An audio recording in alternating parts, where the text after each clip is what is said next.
guys, nagluluto ako ngayon ng talbos. Talbos. Ito yung ulam namin ngayon. Tapos meron akong, ayan, tinapa. Ay, tinapa, talong. Tapos meron akong tinapa. Ayan, tinapa. Tadaan! Diba? Tapos may nakita ako guys. Ang dami ng bunga. Tsaka babi ng hinog. Ayan o. Nasa loob na siya. Ayan. So, pag-iisipan natin kung anong gagawin natin sa mga bunga. Ayan, tapos meron pa. Charan! Ayan. Ayan po.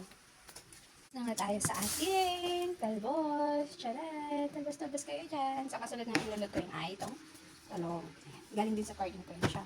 Tapos may tira pa ako. Baka sino pang may gusto madami pa doon sa labas. Comment lang kayo. Ayan. So, okay na to. Tapos, ito na yung sunod natin. Pipritohin. Ang nagluluto tayo dito. Ayan naman yung mga bunga ng aking mga langka na hanggang ngayon hindi pa nahihinog.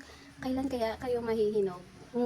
Pag hindi pa kayo mahinog, lulutuin ko na kayo. Ano pa yung masarap na luto sa mga langkang to?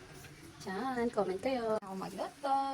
Tcharan! So, meron tayong tinapa. Tcharan. Meron tayong mga pitong talong. At meron tayong talbos. O, diba? Tara, kain na tayo. Gutom na ako.